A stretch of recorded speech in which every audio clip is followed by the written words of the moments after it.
Welcome everyone, my name is Comet and today I have for you my tier list of the best DPS for World of Warcraft Mist of Pandaria Classic. Now, I am making this tier list before the expansion is out because I have seen a lot of people in my comments mentioning that they have doubts on what they should be picking for this expansion, so I have made my research. I went ahead and played on some of the biggest servers for Mist of Pandaria out there, the private servers I mean, but also, I have researched a lot on what used to work on the original retail Mist of Pandaria. So all of the information I've gathered it for you in this video. And one of the things that I must say is that I have also this time checked the logs directly to see what is working at the moment on the private servers, and tested it myself to see how these classes play out. So huge shout out especially to Tauri.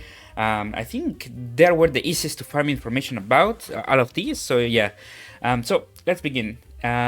First off, you might have noticed that this time I am not having a specialization tier list rather than a class tier list, and that is because in a lot of the fights it is actually optimal to switch between specialization rather than using one specialization up front. I think the best example is how in Cataclysm you have a rogue that sometimes you want to go combat for general stuff and then assassination for single target or subtlety for single target. In a similar way, in Mist of Pandaria, you kind of want to have that that tool at your disposal, of being able to switch in between your specializations. Not only this, I have also noticed that as the phases changes, the power of the specialization changes as well, but the power of the classes themselves do not. So I'm gonna focus exclusively on the power of the classes. That way you're gonna have a much easier time to change specialization in case you need to do it later on. So let's begin with the two outliers. I do not like to beat the bush. I think it's stupid, so I'm gonna go straight to the point. Warlock, Hunter, these two right here are on a complete different scale. In fact, from some of the logs that I saw, like 97% of the people in the top were using Warlock or Hunter, with a few others using a Shaman. But yeah, Warlock and Hunter are on a complete different scale. Hunter especially, it was the first class that I found someone that could explain, how everything goes in raids and everything, and they told me very straightforward. If you want something that is fairly easy to play, has massive amount of damage, has a lot of utility as well, this is the class you want to start. Like, there's not even a comparison to anything else. In fact, he told me a joke that they tend to say that the best tank in Mist of Pandaria is the Hunter's pet, but he also told me all of that with the exception of Warlock. Warlock is by far the best class in the entire expansion, not just because you can go with Affliction, which I think is what a lot of people can think about. Not just Affliction, but also what I have seen interestingly enough is that Destruction Warlock in some of the bosses, you want to have it over Affliction. So this is one of those scenarios where like I mentioned, you want to switch between specializations in certain fights if you truly want to have the maximum output of damage that you can have. Like if you're a top parser or something like that, that is kind of what you want to have, like a switch between specializations. But yeah, Warlock, top dog. Destruction is insane. Affliction is the best spec in the game. But obviously, in general, there are certain boss fights where this is not the case, but in general, that's how it goes. And not only this, the Hunter itself told me that he has seen Warlock solo in dungeons in Mist of Pandaria, so keep that in mind. Like, these classes are on a different scale, and you can see it especially in the logs. They're way above the rest in terms of just damage, utility, and everything that they can bring. Like, there's not even a reason to look for anything else if your idea is to be in the top of the standings. So for that reason, I'm gonna make another tier just specifically for these two. Row above. Actually, shoot. Let's put it like this. I'm gonna be naming this S+. Because they really deserve that separation, in terms of what they are able to do. Now, this doesn't mean that the other classes are useless. In fact, not at all. Like, I think that the balance in Mist of Pandaria is quite good. And Shaman is another example of this. Shaman, I would put it in S tier, right behind them, mostly because it is more complex, period. Like, Affliction is brain dead, and Hunter is even more brain dead. And however, that is not the case with Shaman. Shaman actually has so much going into it. I have seen people in the logs, topping the standings with enhancement, which is really good because I personally like enhancement a lot. I think it's cool.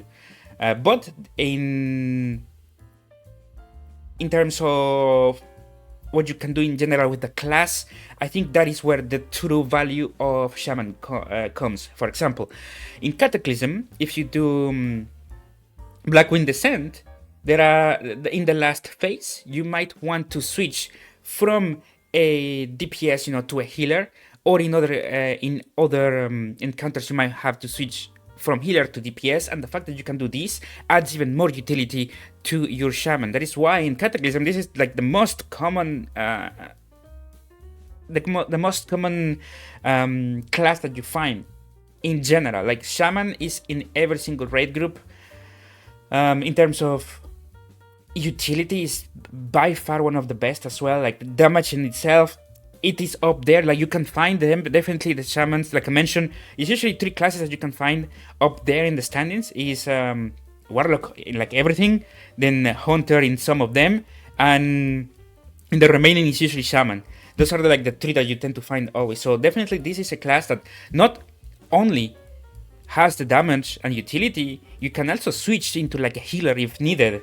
That alone for me is massive because it guarantees you a spot in raids. So this might be the class that you want to have if you want a guaranteed spot in a raid, like because you can go as a healer or as a DPS or as both really, and people will grab you.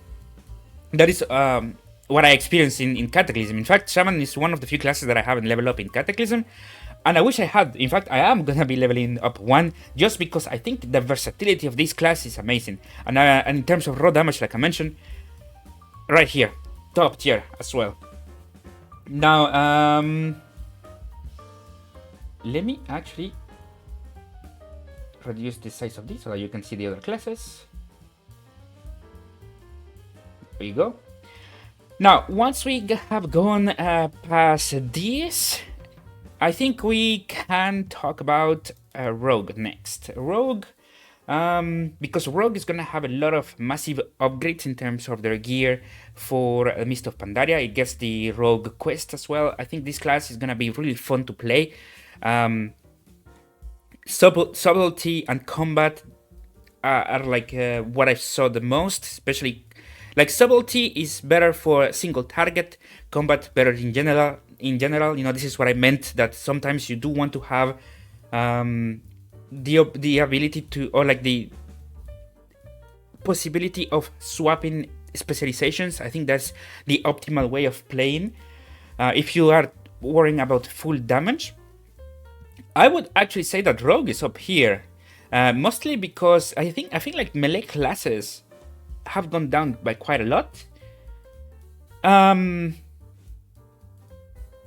But Rogue has maintained its power. Like everything that the Rogue brings into the table, especially the kick. The kick is going to be massive in Mist of Pandaria. It's always needed in the raid scenario, So Rogue has everything. It has the damage. Will be doing less damage than the others, however. But it has like the damage. It has the utility. It has everything that you might want, like what else you want in a raid scenario. Like, this thing is just good. It's just that good. And the best part is that you can always do your subtlety for PvP as well. Like that's you can do everything with a Rogue. I think as a class, it is one of the best classes in the entire game in Mist of Pandaria, period. Not just for DPS, but for what you can do in general with this class. It's just that good. And I want to compare this with something that a lot of people mentioned, but I couldn't find that much information, which is cat form. Cat form I read, especially from back in the day, post from back in the day, the fact that cat form is pretty good in Mist of Pandaria, but I couldn't find much information about it. But I did find information on Balanced Druid, and Balanced Druid is exactly like in Cataclysm, in the sense of you will not be doing as much damage as the others, but it is so relaxing to play that it doesn't matter if you're not like top 5. You can still get the job done, you know. It's not like you are gonna do 20% less damage. Maybe 5% less damage, guaranteed to have, but or even 10% if you're not that skilled, but it's not like it's such a gigantic difference that will make your class useless. Can still do the work. But cat form, like I mentioned, I have read people mention that it is pretty good, probably one of the best melee classes out there.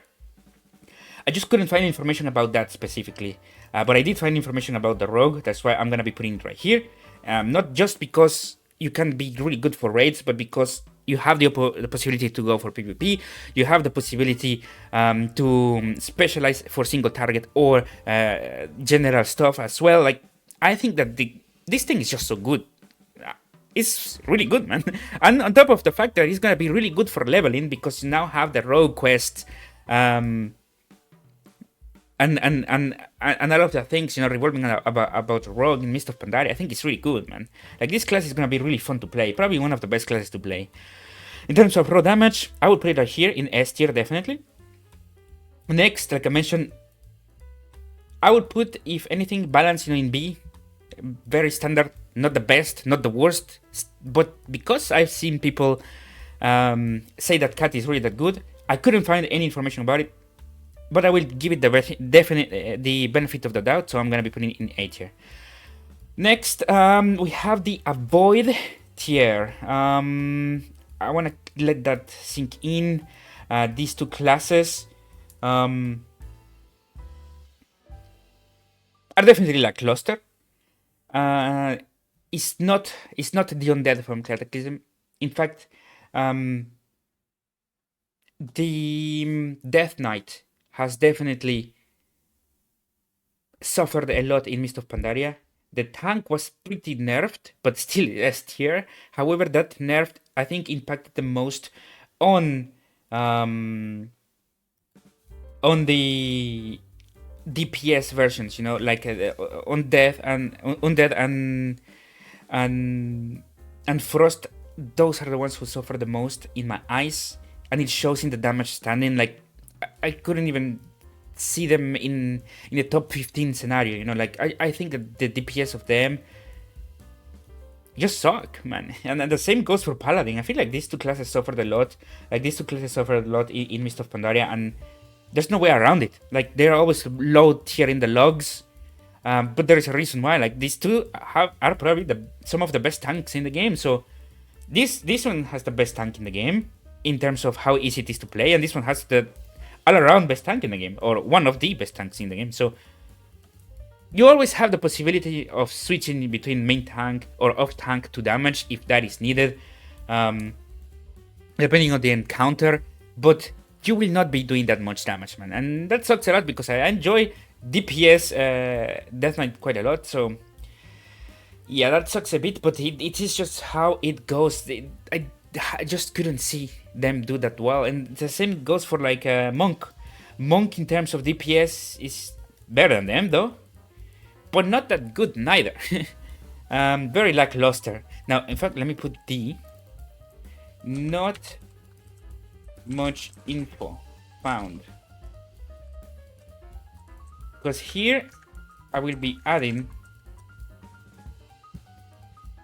the priest. I couldn't find much info about the priest on itself. No one was playing the priest just because, like, the healing priest is so broken.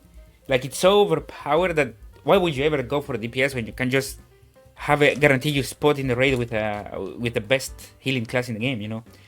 But yeah, I couldn't find any info on the priest, neither on the original forums nor on the private server.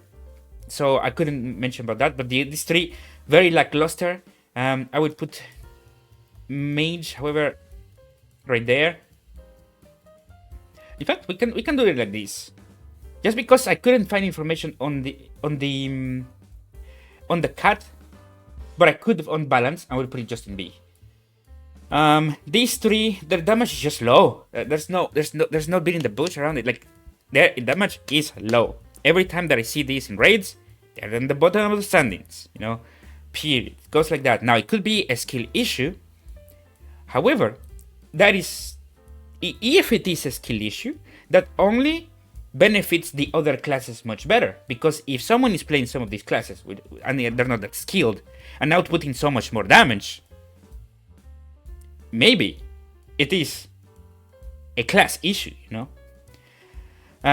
However, that doesn't mean that they're bad, because you can, like I mentioned, you can go tank or healer with the monk. You can go tank with the DK, and you can go tank with the paladin, and only switch to this if needed for a raid. Let's say you need a bit of extra damage for an encounter, and you do not need 2-3 tanks. You only need one. Let's say, yeah. You go with the DPS instead. That's why I don't think they're straight up bad. They're just not that hot. In fact, what we can do is move them like this. Not enough. I think not enough info found could be more accurate. Not enough info found. And then finally, oh no, actually, I do need to separate the warrior from this, because the warrior is really not that bad. Warrior is okay in arms. In fact, I'm gonna put it like that. I think Warrior gets the job done. It's obviously not a top 5 class. It's not a top 5. Yeah, it's not a top 5 class, but it's not a bottom class neither. Like, this thing actually works. It can get the job done. I wouldn't put it above balance. I don't know where to put cat form. So that's the only thing.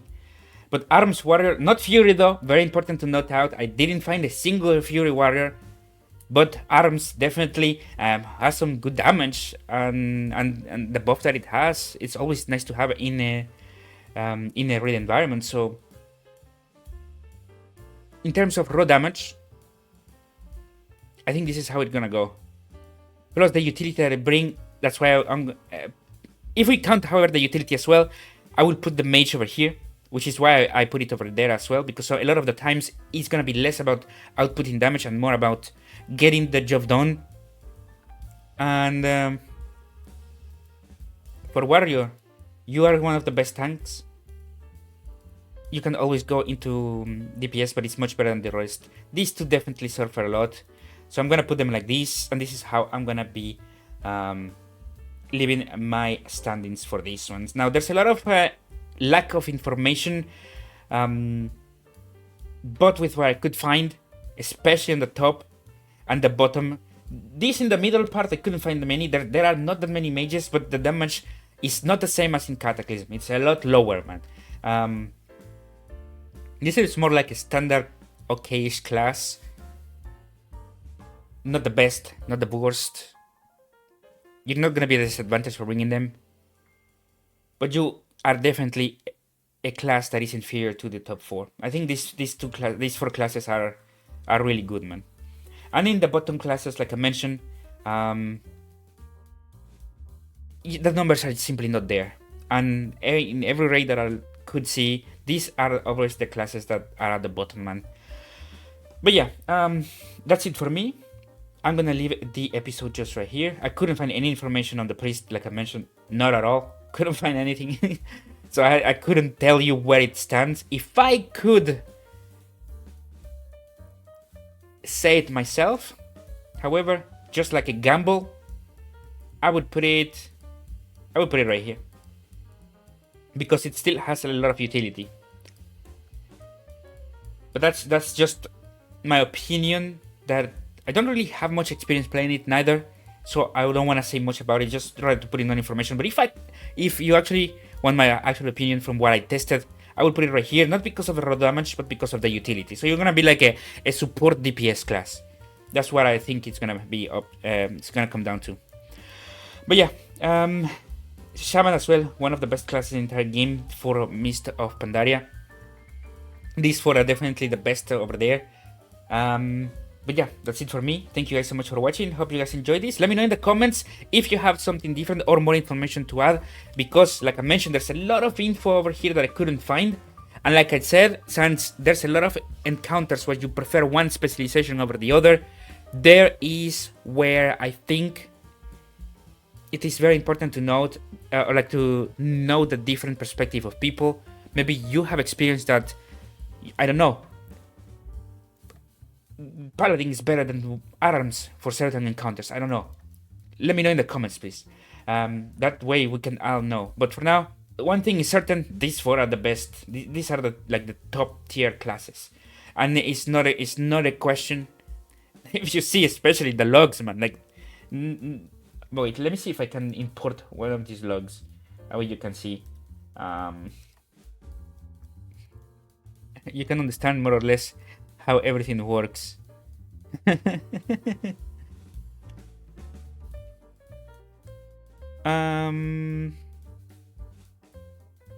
me take a picture.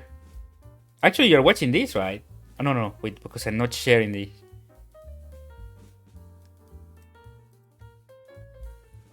Okay, I have taken a picture.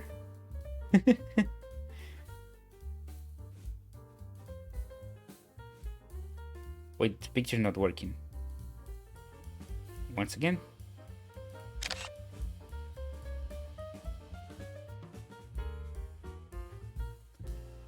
Save image.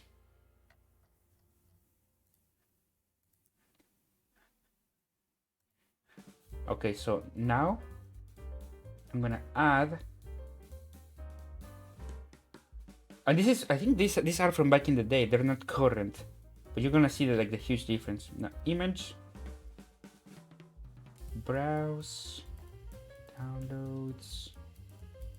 Look at this. I think this should tell you. This will tell you more or less which class is top tier. Yeah. and you know, stuff like this you tend to find in every single version of the fights, you know. Like in every server you're gonna find like warlock, hunter, shaman. That's what you find, man. And sometimes you sneak in, you know, some other stuff, but I think that's more like their skills being higher than normal, not really the representation of the classes. But yeah, that's it for me. Hope you guys enjoyed this. My name is Comet, and I will see you in the next video. Have a good night, everyone, or good morning, or good day. Who knows? I will see you in the next video, though. Peace.